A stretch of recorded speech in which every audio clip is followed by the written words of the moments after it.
Salutations Rangers, General Bradley 101 back again with some more lore. And today's video, boys and gals, we're diving into the world of the Eldari and we're talking about the Phoenix Lords. The Primarchs of the Eldar.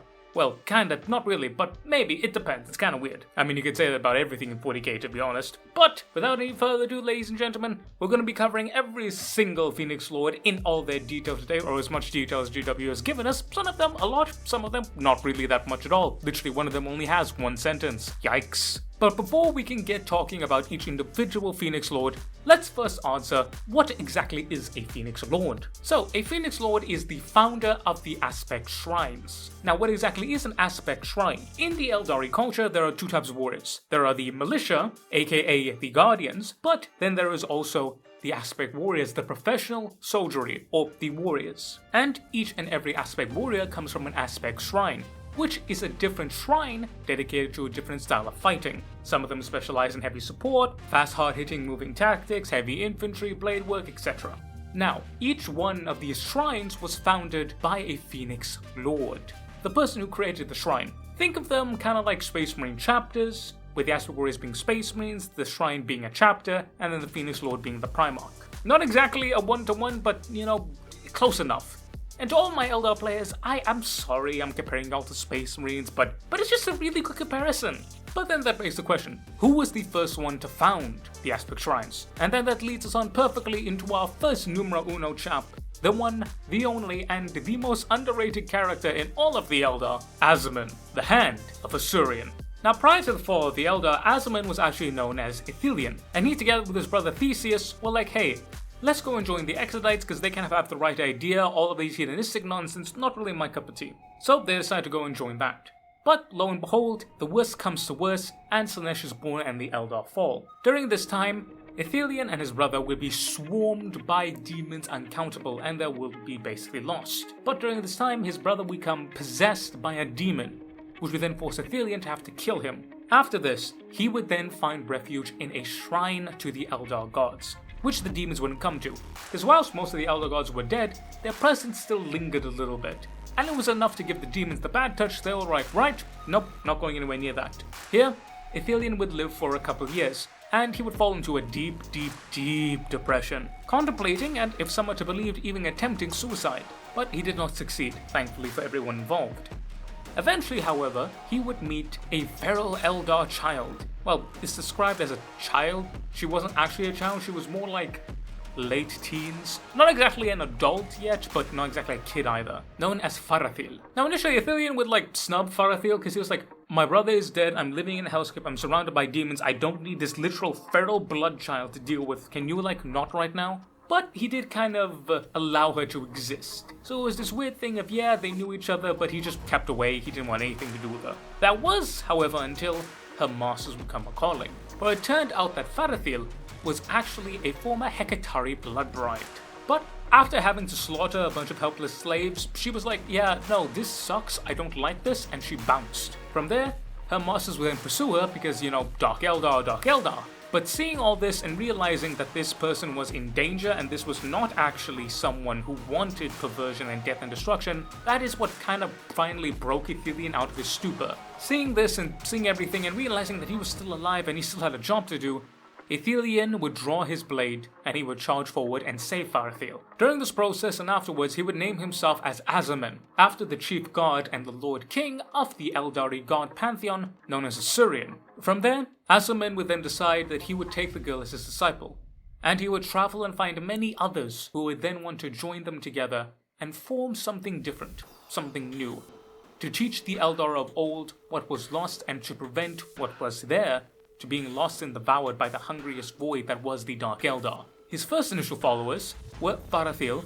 who would also in a similar manner rename herself to Janezar, Baharath, Fugen, and Ahara. Whilst these were the initial, every other single Phoenix Lord would come under him, and they together would be known as the Asaria, or the Children of Aza, and they would be the first ever Phoenix Lords and the first ever Exarchs of the Dire Avengers. The Dire Avengers are the shrine that is dedicated to Azamin and the one he founded specifically. The Dire Avengers are unique in that initially, they were just the only shrine. There was no swooping hawks, there was no striking scorpions, there was nothing like that, there was only the Dire Avengers. But eventually, as these exarchs grew, they would eventually develop their own fighting styles, and thus their specific shrines that they founded would take on their approach. And eventually, they would become their own unique individual shrines and of themselves, completely separated from the dire Avengers. However, the world of Aza, that being the moon in which the first ever shrines were founded, would become under attack by Chaos Demons, led by a betrayer within their own ranks, which we'll get to a little later. This, however, would result in the death of Azamin. But fun fact about Phoenix Lords, they can't actually die, or their souls can't. Whilst some are very confused about exactly how it works, here is the general TLDR. The soul of the Phoenix Lord is said to be very bright, very powerful, and very strong. Thus, it is the first that is ever entombed in the Soul Stone of the armor.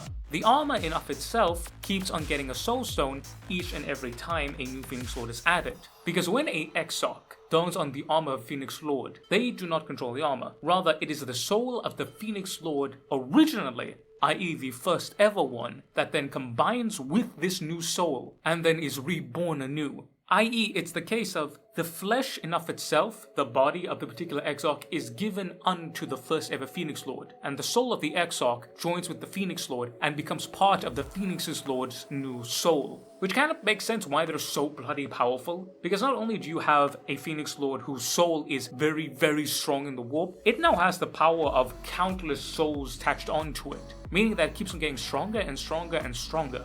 But to wrap up about Azamin, Azamin is the chief Phoenix Lord. He is the quintessential Phoenix Lord. Azamin is all about the warrior. It's said that of all the aspects, he inhabits the warrior the best. It's about the nobility of it, but also the vengeance of it.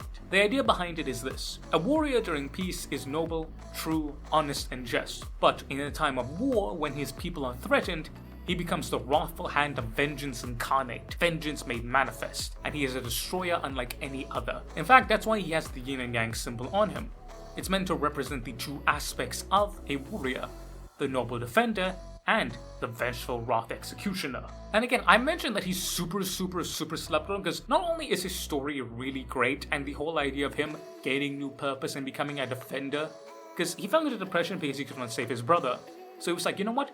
I'm going to save everyone else instead, even though I couldn't save my brother. Which is a very selfless thing, and it gives the Eldar a very selfless feel to them, because you don't really think of selflessness when you think of Eldar. They're very snobby, very snooty. So to see something like this in direct opposite to it is pretty nice. And again, Azamin is said to be the general feel of what a warrior is. He's noble, he's just, he's nice, he's not a dick or anything, he's just like a good guy. He's also one of the strongest characters in all of Warhammer 40k, because he contains something that is known as the Sword of Aza. The Sword of Aza was the first ever Eldari dire sword, and what makes this so unique is that the blade is powered by the spirit soul of his long-dead brother Theseus. This is one of the few blades in all of Warhammer 40k that can deliver true death unto any creature, including demons. This is basically the Eldar version of the Emperor's Sword.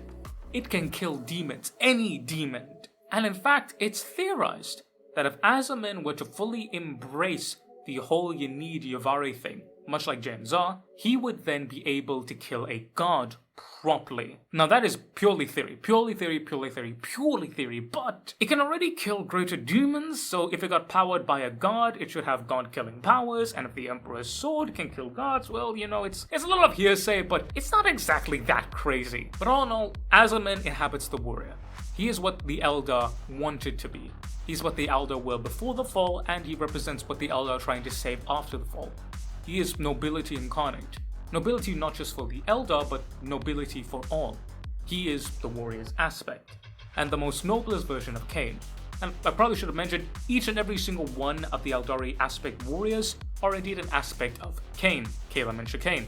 Now, as we know Cain as the bloody-handed murderer, hobo bastard that he isn't just that. He's that, but he's also the noble brother of the Lord, the Prince of the Eldar, because he is the brother of Athelion, which, of course, we get Azamin gets his name from. So he's meant to be that noble part of it as well. All in all, Azamin is like the guy.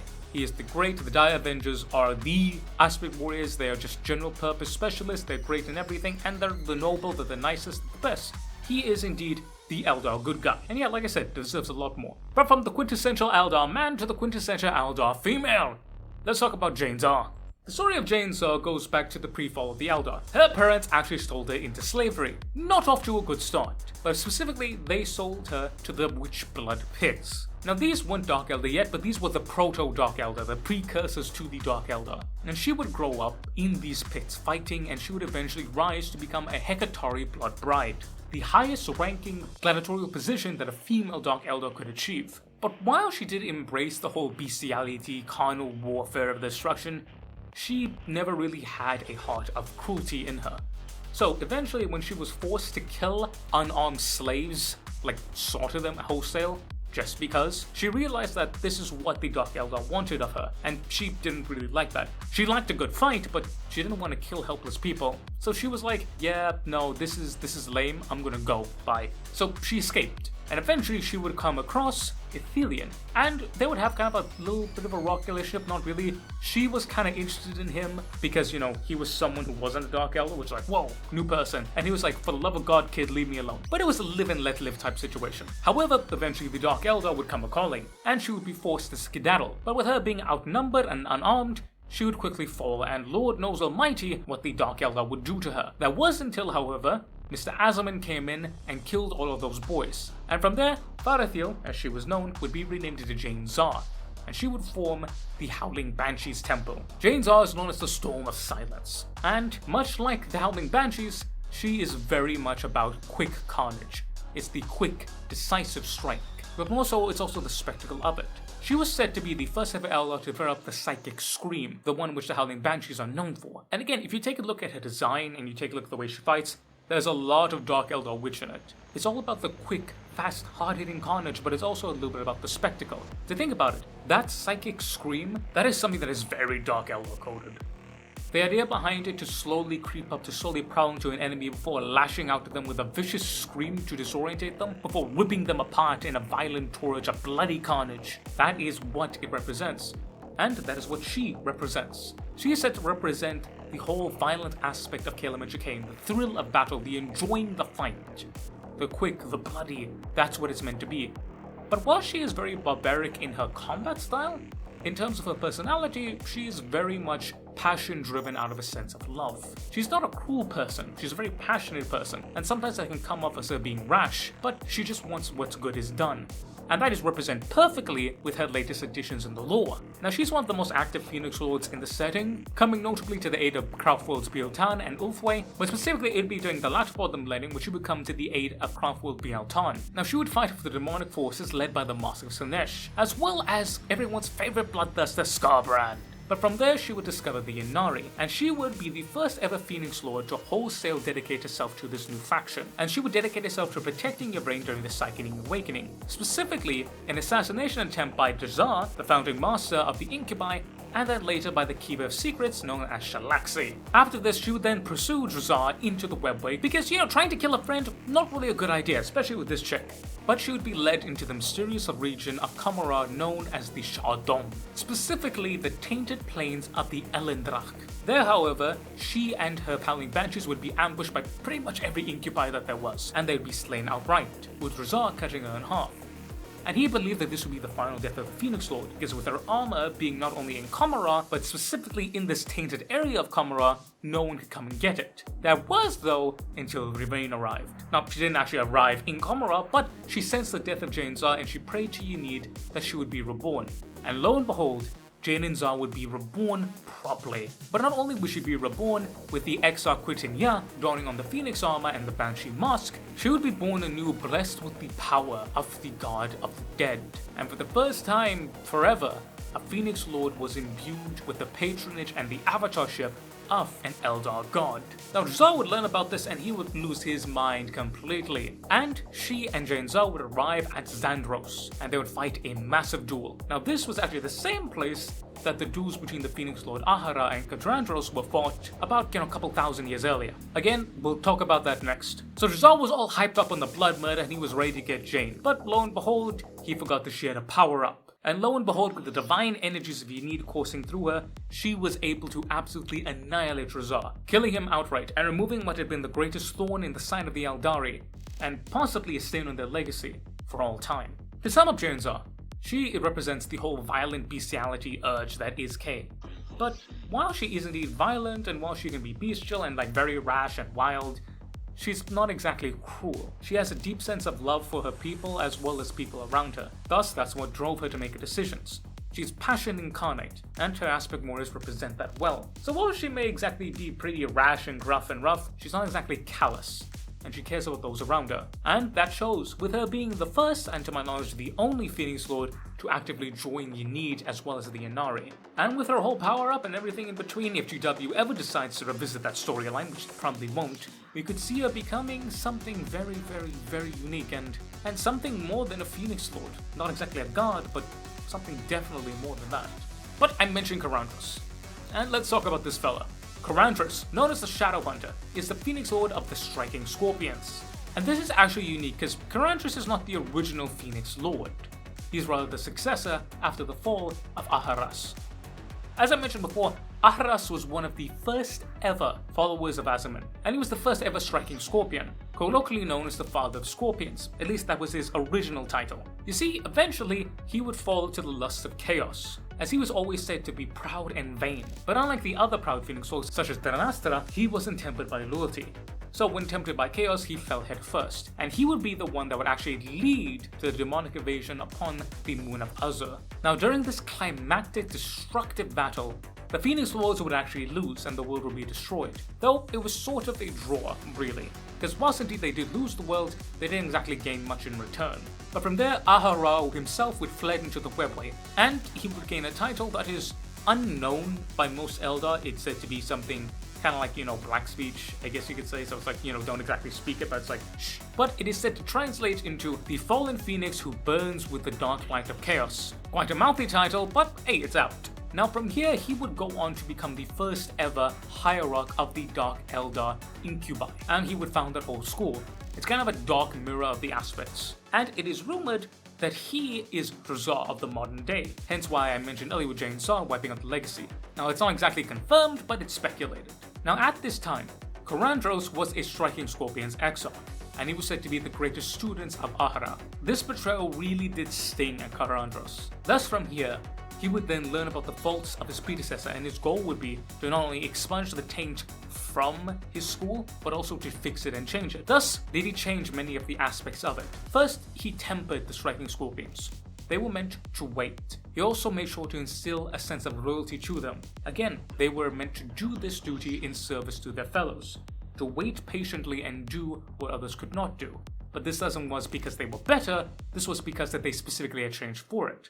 And this does seem to fix any issues that were with the Striking Scorpions as well as their whole mentality of it. But he would eventually take on the mantle of the Phoenix Lord, and he and Ahara would fight a 17-day duel amongst the shattered ruins of the ancient Eldar ward of Zarandros.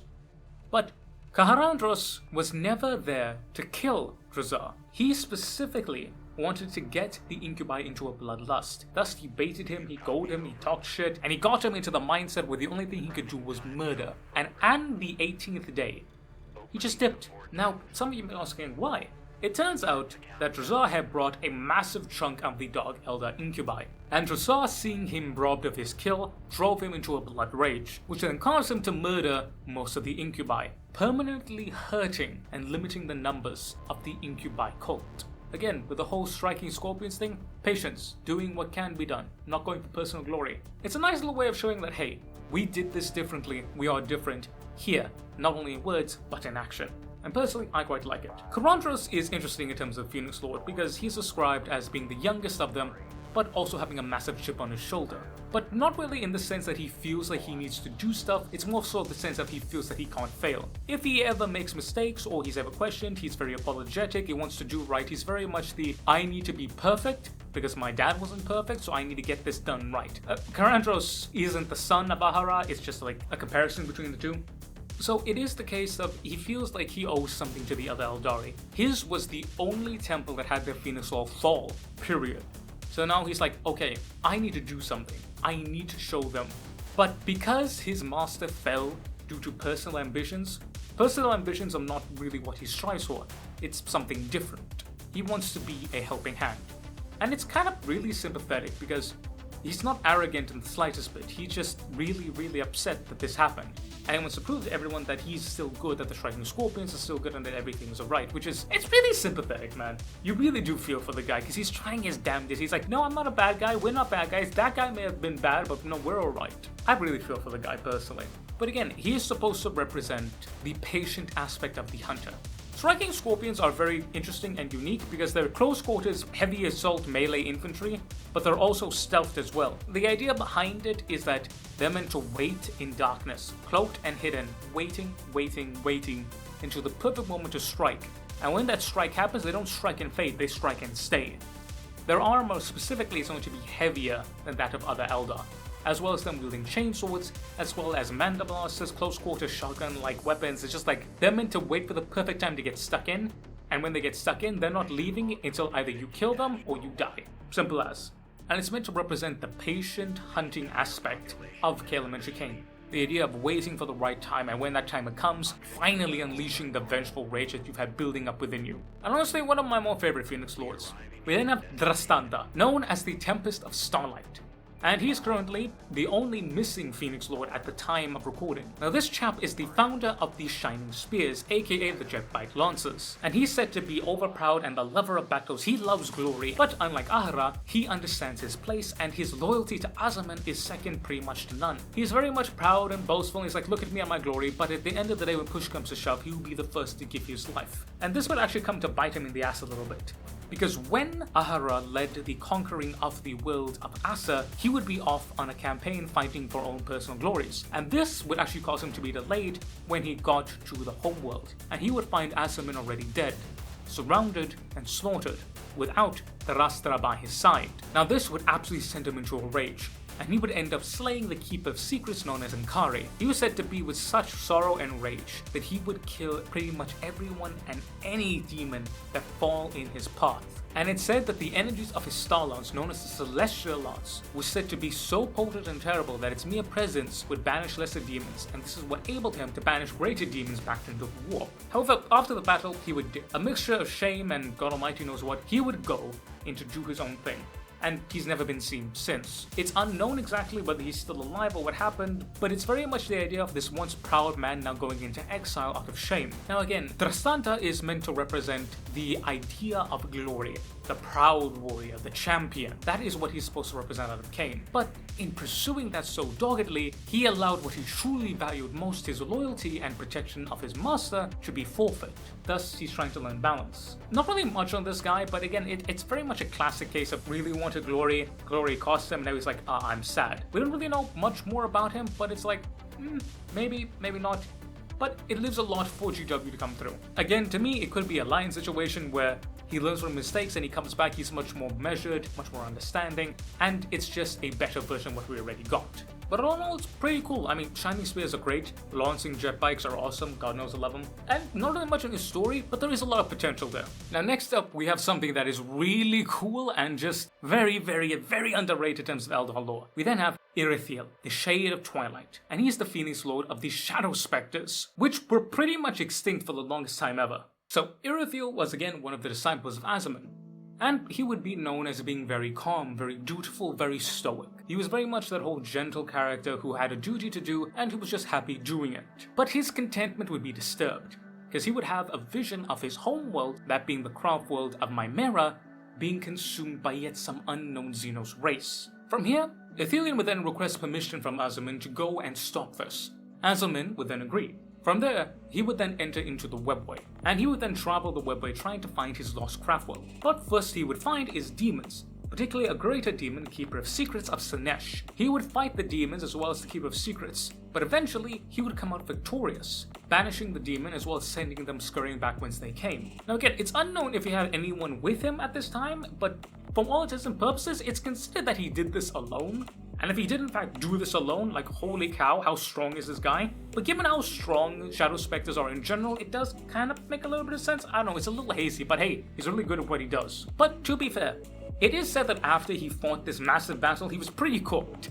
So to heal and to recover, he fell into a deep sleep that is said to last a couple thousand years. However, from here, he would finally gain the knowledge of the location, Again, we don't really know if this has anything to do with the Eldar gods, if any. Maybe Kekeroth gave him the location, or Isha, Cain, unlikely, but regardless, he got the information. So from there, he would travel to a webway portal that would lead to Mimera proper, and from there, he would train its warriors in his way of war specifically, that being the first ever of the Shadow Specters. After he had trained pretty much everyone on that craftworld, because Mimera is known as the Shadow Spectre craftworld, and they're the only reason why it survived, he would then go to the Council of Seers, and he would explain to them what his vision saw, i.e. that they were going to get ruffle stomped unless they did something beforehand. So he declared that he would launch a preemptive strike on these Xenos races to save his people from destruction. The Council understood him and they bowed to his wisdom.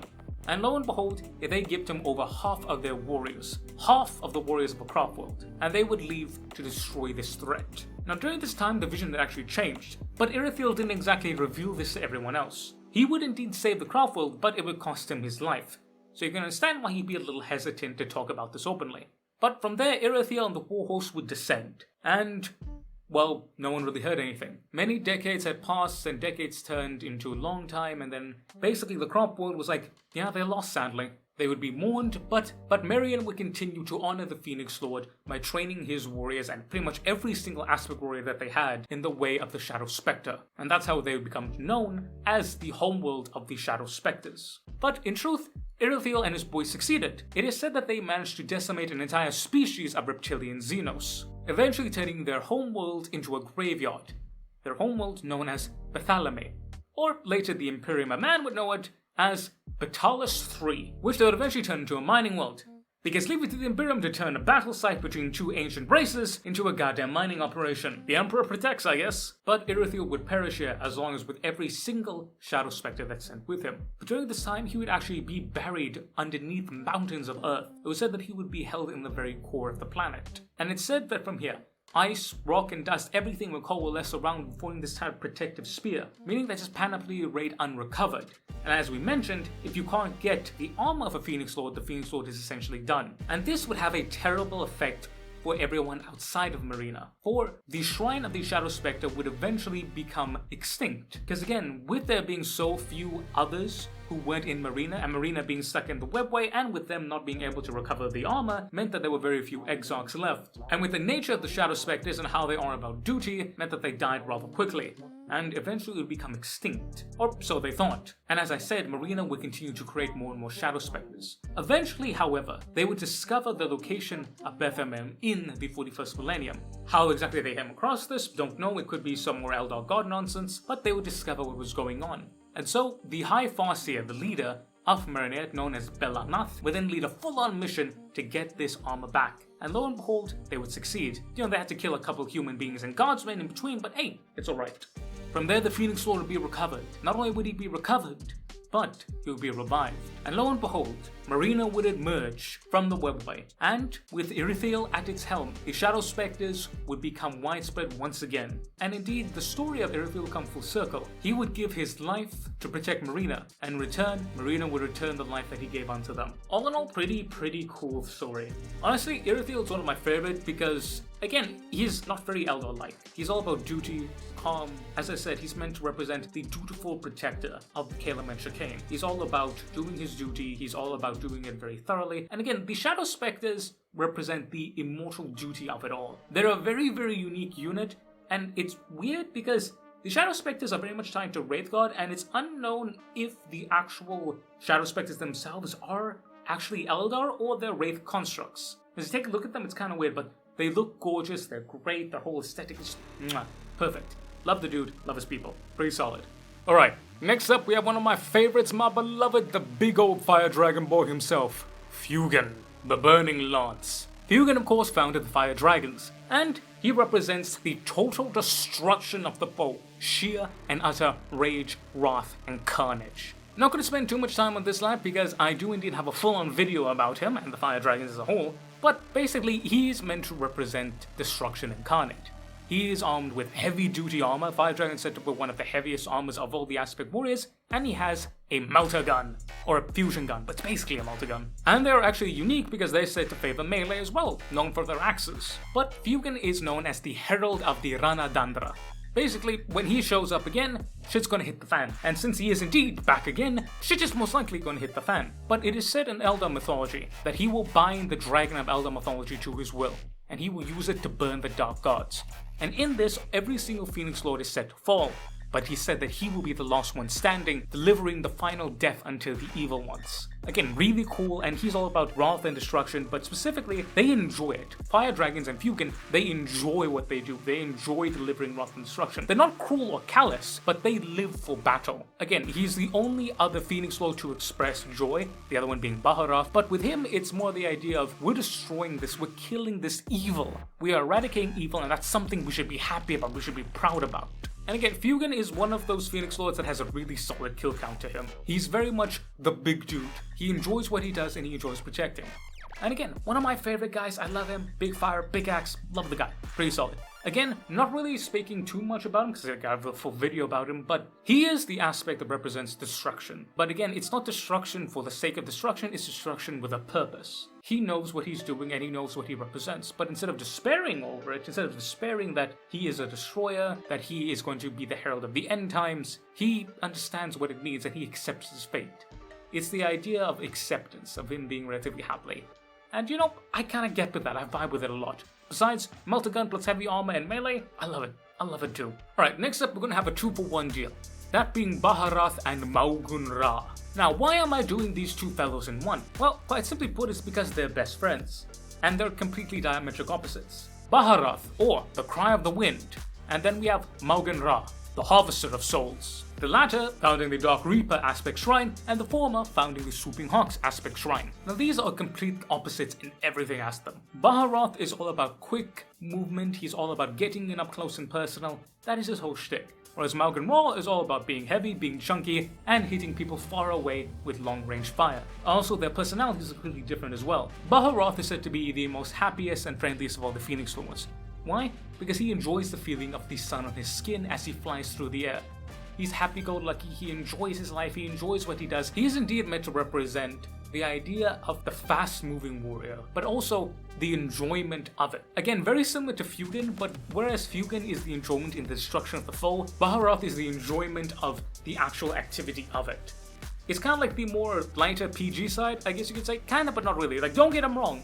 He is said to be the finest aerial combatant of all the Eldar, and he is an absolute monster in melee.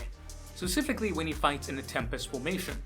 The Tempest formation is when he, as well as his best Swooping Hawks, gather together and literally strike the foe again and again and again, never stopping, so much so that it feels like an actual Tempest of Blades emerges. Combine that with their close quarters weapons, makes them a terrible, terrible foe. Also, the speed of this guy is said to be so powerful that when he passes, the ground is said to burn with white fire. It's also said that while he is indeed super friendly, you don't want to really fuck with him, because it's said that he has a burning gaze. Now what exactly this means, we don't really know, but given the Eldar, it's probably something a bit more esoterical than that. It's said that when he looks upon a foe, his gaze is supposed to burn into them, and is supposed to cause fear in his enemies. And it's said that this gaze of potent fear is said to be the last thing that many see. He's also kind of a daredevil, not as much as Lysicus, but he's said to really enjoy going fast. Part of this is because that his final death is said to come during the Rahadandra, and only then. He also has a particular grudge against the forces of Chaos, particularly Khorne. For Tarak, a Chaos Demon Lord and a Khornic Berserker, was said to have destroyed his homeworld, that being the craftworld of Athelion. So needless to say, he has a bit of an axe to grind against Khorne. But if Baharath is the shining light of the sun, we then have Maugun Ra, the death-devastating darkness that is the Phoenix Lords. Maugun Ra was again one of the first ever Phoenix Lords, and he was always different. Now as to why he's different, we don't really know. It could just be the case of him simply being different, him seeing the death and destruction of it all, or it could be with him seeing his craftworld being plunged into darkness. It was believed that his craftworld was being gobbled up by the war, and for the longest time he was the last ever remnant of it. Now this could have planted the darkness in him, but it wasn't a consuming darkness, it was a accepting darkness. But there's another theory that goes that during the war in heaven, Caleb Mention was said to have dueled the Nightbringer, and was said to have shattered him, and it's said that one of those shards became to inhabit with him, or he took on the power of it. And it's believed that Maugun Ra is said to inhabit that, because Maugun Ra is said to inhabit the Grim Reaping aspect of Caleb Mention, the final death, the Howling Mortar. That is what he's supposed to be. And again, he's pretty much a Grim Reaper. I mean, Harvester of Souls, that's kind of his sole shtick. But regardless, whereas many of them went into much like the Dire Avengers, that being a general purpose aspect or very much blade work. You notice Baharath, Janezar, etc., Ahara, they're all melee focused. Malgan Ra was like, no. It was said that he crafted particular weapons of dark destruction, and he would create the first ever dark lance, known as the Mtar, or the Harvester of Souls, or the Reaping Implement of Souls, depends on the translation, which is essentially a giant fuck-off las cannon that is basically a Titan-grade weapon with a big old fucking scythe on the end. And Malgan Ra is unique, because as I said, he's very fucking edgy, but the cool type of edgy, whereas it's part of his character but not completely other. And he has the highest kill count of any Phoenix Lord, period. He's killed entire Tyranid swarms, he's killed whole Chaos invasions and demon hosts, Chaos warbands, cultists, everyone in between. If they have fought him, they have died. Simple as. But all of this would come to head during the 13th Black Crusade, where he would aid the craft world of Ulfway, which deployed a strike force against the forces of the great enemy in aid of Cadia in of itself. However, during this, Malgan Ra would be slaying demons left and right, and he would get a glimpse into the Eye of Terror. And do you know what this mad lad did? This absolute Chad of an Eldar. He literally jumped into the wall to search for his craft world, because even after all this time, he still thought that they existed. And this absolute doom guy Chad motherfucker pulled a Caldo Drago and went searching for his craft world, killing demon after demon after demon after demon after demon, until lo and behold, his craft world, that being of Altazar, actually lived on. He would then guide them out of the Eye of Terror and lead them back into the Eldar world proper. And despite some people questioning why they never take off their helmet and why they only speak in a whisper and hey, are they really okay? Is this really them? Malgan Ra doesn't give a damn.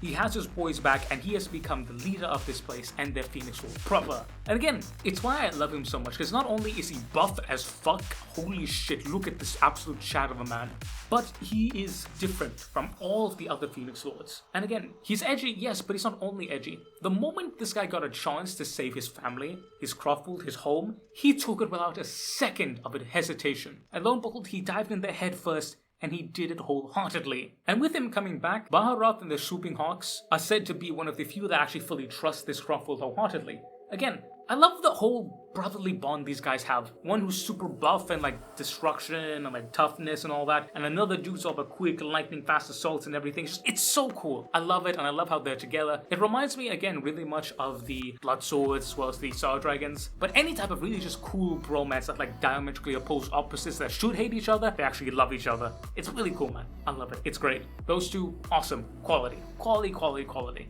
Next up though, we then have Lycus, the Whispering Web, Phoenix Lord of the Warp Spiders. Now, what's interesting about this is that for the longest time, they were believed, the Warp Spiders that is, to not have a Phoenix Lord, or their Phoenix Lord was lost. We didn't really exactly understand exactly how, when, where, or why. But with the recent lore, in the Era Indomitus, Lycus returned. And ever since returning, she's become one of the most active participants of the whole of the nonsense going on in the Era Indomitus. And what's interesting about her is that she's the second only female Phoenix Lord. But it's interesting because whereas with Janezar and the Howling Banshees, there are only female Howling Banshees. But with Lycus, there are both male and female Warp Spiders. But there may be a reason for that I'll get onto it a little later. Lycus represents Cain's willingness to risk everything. It's like, to hell with everything, I'm gonna go in. And as I mentioned before, she is the #1 daredevil of risking everything for hell in a handbasket. For those of you who don't know, the way the Warp Spiders work is that they actually do mini blink jumps into the warp to sneak up on their opponent and to ambush them.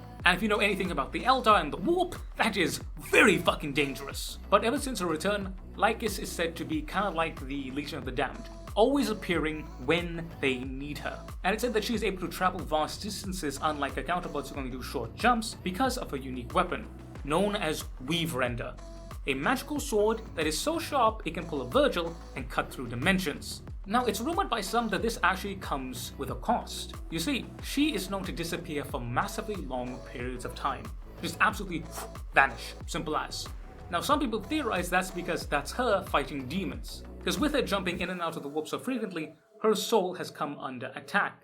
Meaning that when she disappears for those long periods, she's actually fighting for her soul. Again, complete theory, completely unconfirmed. But regardless, she's back now. But the reason for her being found is actually kind of funny. It turns out that the Asur Militarum actually found out a suit of ancient Eldar relic armor. And it turns out that this armor was actually the armor of Lycus. However, before they could do anything, warp spiders showed up and snatched the armor and killed everyone.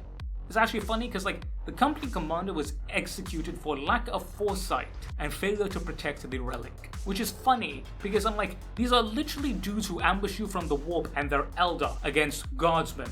I'm sorry, what did you expect Brosif to do here? But as I mentioned before, this temple has a female Phoenix Lord, but in this case, it has both male and female members. Now what's with the other temples, they can indeed have both male and female members. I think that there is a bit more of a reason to this.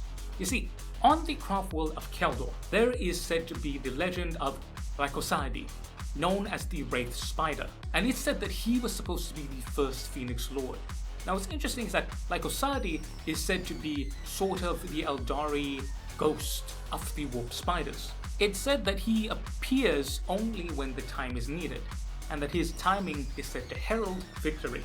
Now while this does sound very similar to Lycus, it's different in the fact that Lycardis is said to be something completely different. It's said that he is supposed to be actually composed of Eldar psychic energy. And it is rumored by some that this guy is not actually the first ever Phoenix Lord, but rather he was the one who actually taught Lycus how to manipulate the energies of warp, because the warp spiders are named after the warp spiders, that being little creatures in the webway that feed upon the warp. They prevent other non-Eldari energies from being in the warp. And it is said that since the disruption of the webway by the Dark Eldar and the Birth of Slaanesh, Lycardis was created as this entity personified, that being the webway literally creating a Eldari psychic energy being based on the warp spiders. And it said that he taught Lycus how to do this. Now keep in mind, this is a theory upon a theory upon a theory, purely and utterly a theory. So keep that in mind. But it is rather old lore, so I don't know exactly how well it stacks up into modern day canon. But everything I said before this, pretty solid. But Lycus is interesting. I like the idea of this daredevil using literally the warp. And again, she's supposed to be crazy and wild. And again, it's kind of funny to me that the two female Phoenix Lords are said to be some of the craziest and wildest. I love her model. I love her design. I love what she represents. It is the idea of risking everything. If you do this, you might go to hell. Well, hey, hell's already here. I have to do something. And I can really respect that. But all in all, solid, really good. I love it personally. And then finally, the last chap we have is Amon Hraktak, literally known as the Fighter Pilot. And he leads the Order of the Eagle Pilots. That being every single fighter craft is piloted by a Master Fighter Pilot, known as an Eagle Pilot. And that's literally all we know about him. Literally one sentence about this guy. But hey, he's pretty good at flying and yeah, Eldari stuff. I don't know, dude. Rip. I'm tired. It's been a long video. But yeah. Ladies and gentlemen, thank you so very much for watching. I hope you enjoyed today's video. That has been every single Phoenix Lord ever explained. Yeah, sorry about the last one. There's literally nothing for me to talk about. But if you guys know anything about the Eagle Pilots, let me know down below. But I want to say a massive thank you to you guys for watching, and even more massive thank you to my awesome members and Patreons. Big shout out to my Officer Corps with Mr. Eddie V3, Mr. Major of the Void. Shout out to my Sergeant tier members, Mr. Damiak, Mr. Andy McGee, Mr. Warsmith Fireheart, Mr. Corns Butcher, Mr. Bulwin, Mr. Sean IRL 7, and Matthew Merrill. Big shout out to my Corporal tier members, Tremail the Math Kitty, Mr. Lord Rosarius, Mr. Tech Priest Toaster, and Shauna Smithers. And finally, but certainly not least, massive thank you to my private tier members, Mr. Thomas Moslons, Mr. Ivan_SVW, Mr. Hotori's Curse, Mr. Monkey Man, Mr. Michael Hayeda, Mr. Diego Castro, Mr. General Alexander, Mr. Fortus Unum, and Mr. Gentle Salamander. I appreciate y'all, I love y'all, and I do hope that y'all have an awesome, amazing, wonderful, super awesome day ahead. Mwah! But ladies and gentlemen, I've been the General Bradley 101. You've been beautiful, awesome, and amazing people. Thank you all so very much for watching. Let me know what you guys thought down below. Make sure to stay loyal there, boys and gals, and I will catch y'all next time. Dismiss, Rangers. My god, I'm tired. Also, Eldar, they don't get enough love, bro. Eldar Aspect Warrior is a fucking boss.